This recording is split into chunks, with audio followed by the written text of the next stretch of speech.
Olá, tudo bem?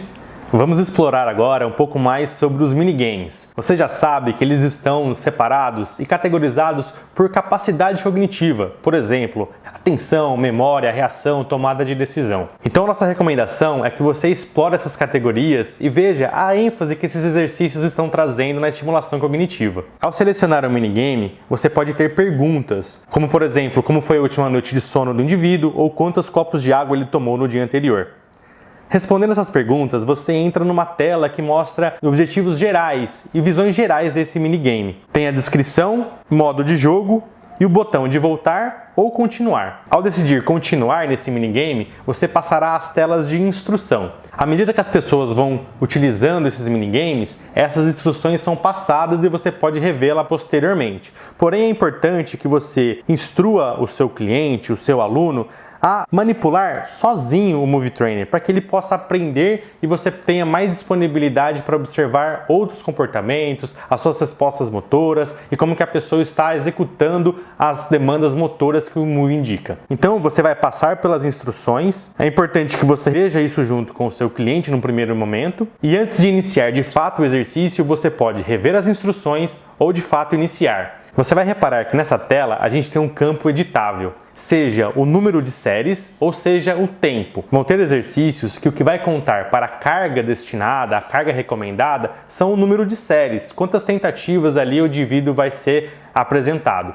Outros exercícios, o que a gente vai ter de ajuste de carga é o tempo de atividade. Você pode alongar ou você pode diminuir o tempo de exercício. Isso você vai sabendo e você vai tendo um feeling a partir da utilização. Então, às vezes, para algum tipo de cliente, de paciente, você vai ter uma necessidade de aumentar o tempo, aumentar as séries de exposição àqueles estímulos. E para outros, para diminuição de carga, por exemplo, e um ajuste inclusive da parte motora, você vai ter que deixar esse exercício um pouco mais rápido, ou seja, diminuindo o seu tempo de sessão. E caso você tenha dúvidas sobre o que a Sensorial recomenda de padrão de carga para esse exercício, basta selecionar esse botão, restaurar padrão, e assim você tem acesso à carga original que a Sensorial pensou para você.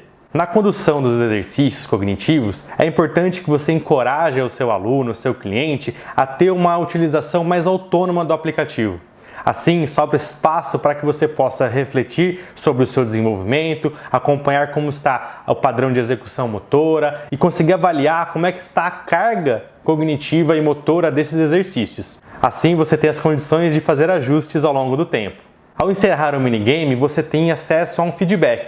Nesse feedback, ele contém acertos, erros, porcentagens. Para as próximas utilizações, levamos em conta todo esse histórico de desempenho para ajustar também as dificuldades que a gente promove. Você vai reparar que existem alguns minigames que a gente não tem a captação da resposta. Nesse caso, a pessoa vai ter que atribuir como que ela se saiu. No início, é importante que você faça esse passo. Avalie como foi a performance do seu aluno, a aptidão dele nesses exercícios e coloque nesse slider a sua avaliação em relação à execução motora e execução desse exercício pelo seu aluno. Assim, a gente também consegue registrar esse histórico e calibrar para as próximas interações com esse mesmo minigame. Você vai perceber que os nossos exercícios têm algumas propriedades bem interessantes. Por exemplo, a dupla tarefa. Ao mesmo tempo que o indivíduo está fazendo um exercício motor, ele está tendo uma tarefa cognitiva para ser cumprida. Você vai perceber também que vão ter jogos que não têm um movimento ali implícito, que você pode, por exemplo, colocar entre exercícios físicos. Você vai reparar que também temos jogos puramente interativos, em que não necessariamente envolve movimento, e que você pode colocar no intervalo entre exercícios físicos, por exemplo. E por último, você vai notar que existem exercícios que a resposta motora depende do que o aluno vê na tela do Movie Trainer. Assim, associamos estímulos a respostas motoras, elevando os benefícios dessa atividade. Quando o minigame estiver sendo executado, você tem a opção também de pausar. Quando você pausa o exercício, você tem algumas opções. A primeira é continuar. Então, se você pausou o minigame para, por exemplo, dar uma instrução ou corrigir algum movimento que o seu cliente está fazendo, você pode selecionar esse botão continuar. Caso você queira rever as instruções, para relembrar quais são as propriedades, os estímulos desse exercício, você também tem essa opção. Se desejar reiniciar a atividade, você também pode selecionar. Ou se esse exercício não é aquilo que você pensou ou você deseja trocar o exercício, basta selecionar sair. E mais uma vez, lembre-se, esses minigames foram pensados por uma equipe multidisciplinar de cientistas. Então utilize esse recurso tranquilamente no seu dia a dia, para promover o bem-estar e performance cognitiva.